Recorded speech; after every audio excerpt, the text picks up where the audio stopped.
Hey everyone, welcome to day 6 of the 12 days of Christmas. We're halfway there. I hope you've been enjoying this little mini series as much as I have. I've reviewed palettes, I've done paintings, I have so many other things that I've planned for the last 6 days. So today's painting is a watercolor landscape and I'm super excited. There are a couple new products that I've purchased for this particular painting. So let's dive in and see where this takes us.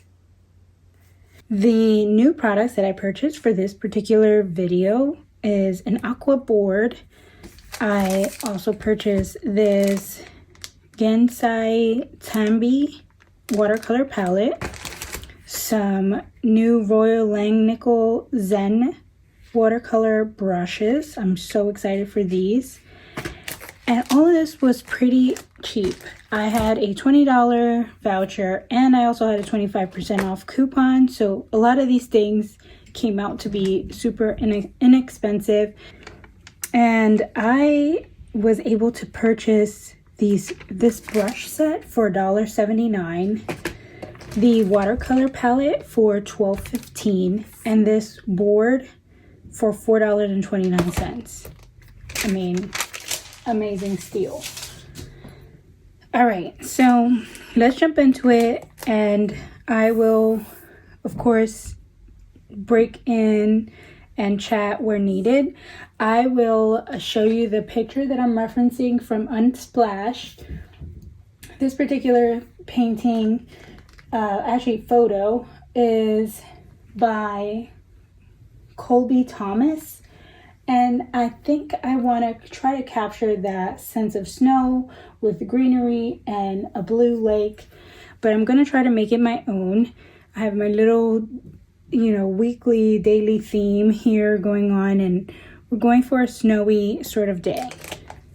All right, so let's jump into this. I'm going to unwrap these and see you soon.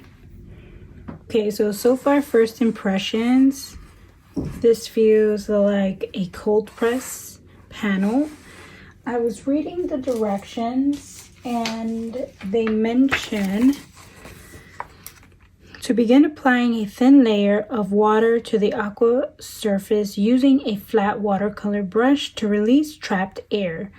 Once surface is slightly damp and no more visible air is released, apply watercolor. So that's a helpful tip. There's no actual directions, but it says it's an amazing clay-coated panel, absorbs water like a fine paper, acid-free and archival, endlessly glaze and lift to underlaying colors to back to white. So their theory is that you can continue to uplift the color and basically make it back to white. So let's see how that works. All right, so I'm gonna follow the directions and lightly sort of wet the panel. It also says to use a flat watercolor brush. I'm using not a flat watercolor brush. Also, I need to moisten my watercolors here. So let me do that while I do this simultaneously. I'll be back.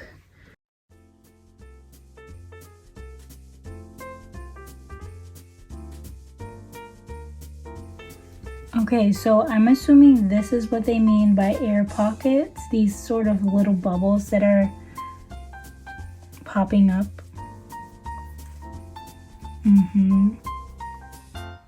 You can start to see them.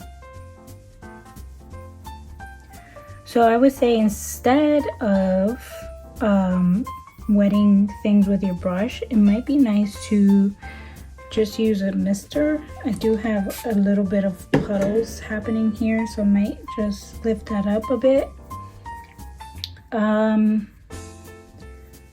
Let's see what happens. Okay, so I think that's prepared. I'm gonna jump into quickly sketching out my landscape, and I will do that with watercolor.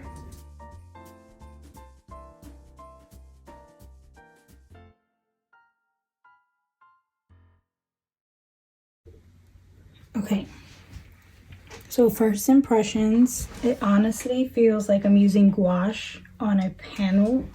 These watercolors are so pigmented.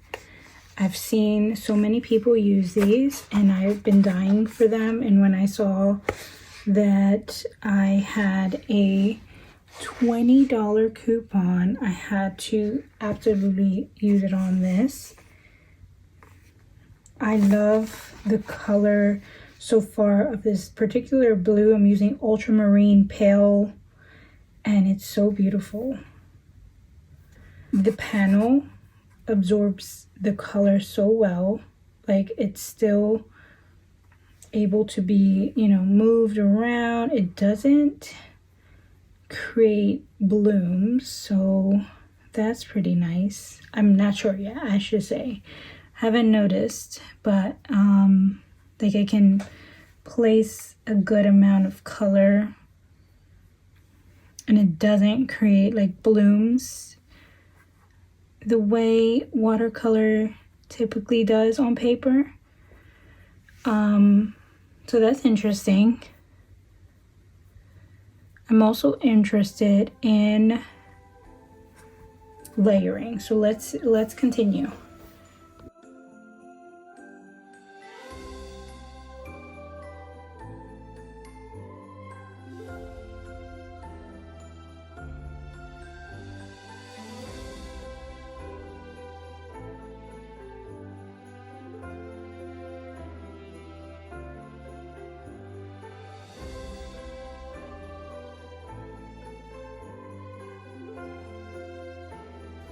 Okay, so far so good. I did notice a bloom, which is exciting. I think the way to capture the effect of the bloom is pretty much to layer. I do think wetting the palette is beneficial, and I think using very pigmented paints is beneficial too for this particular palette.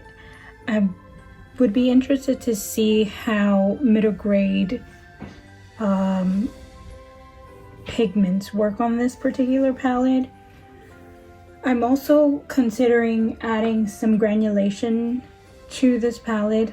I know I reviewed a White Night palette earlier in the series, and I would love to add some of those blue pigments into this, so I'm gonna probably pull out that palette soon and add some more layering. I think for now I'm really enjoying this board. It reminds me a lot of the Daniel Smith liquid watercolor primer. I'm not exactly sure what it's called, but I will insert a photo of what it looks like. I tried it on wood and it was fun. I think I was still learning how to use it, so I didn't properly accomplish the paint to stay on that palette, but it was nice. Okay guys, so check out this fun new view. We just got an Insta360 camera, and I think this will definitely help with some of the angles. So you get to see what I see while I'm painting.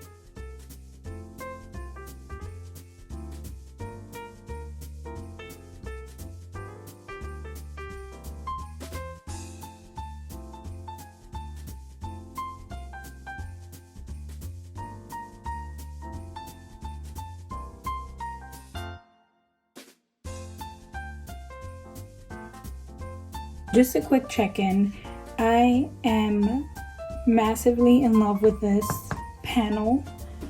I think you can see the vibrancy within the pigments, the colors shine through, the uplifting portion of the particular area here. You can see how that is nicely done. I didn't do it with a clean brush, so there's still some pigment in there, but I can definitely lift that up and adjust as needed if I wanted to. I would say let things dry and then layer. I'm having just a bit of trouble with the particular wet areas. I also have to remind myself that I cannot place my hand on here as if it were a regular board, so it does give the illusion that it is just a regular board that I'm painting on. I have a good comparison. So I have the watercolor Daniel Smith ground, and you can see the stark difference in vibrancy. This is Daniel Smith with Daniel Smith. And I actually have to confirm what this is called, but it does give you the under quality of this particular panel on multiple surfaces. But yeah, I think you can see the streakiness in this particular panel, and this one is very smooth, so that's drastic. You can see that color and vibrancy. Yeah, so let's continue.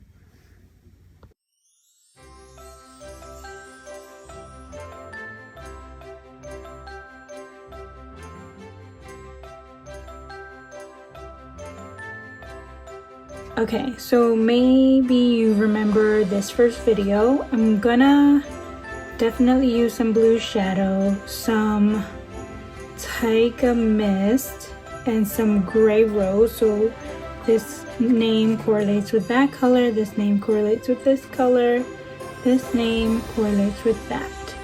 So I also cleaned off my glass palette.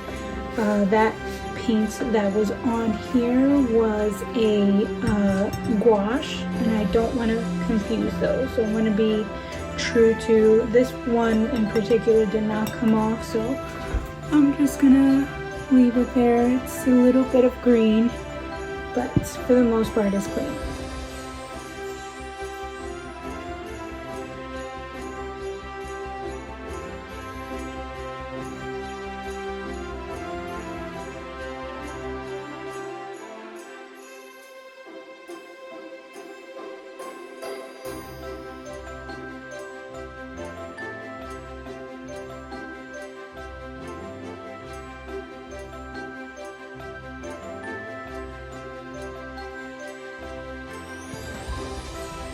Alright, so I think I am gonna just let it rest here.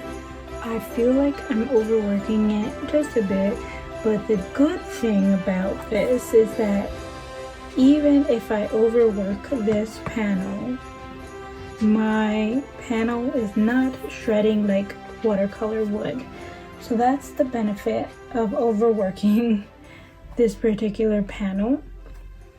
I really love the layering effect that I am getting, like particularly in the pond and the trees.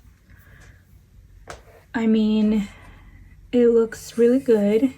You can definitely come back to this and add things. I think the granulation colors was a good choice. You can see some of the granulation happening here. I love the combination of the colors that I chose.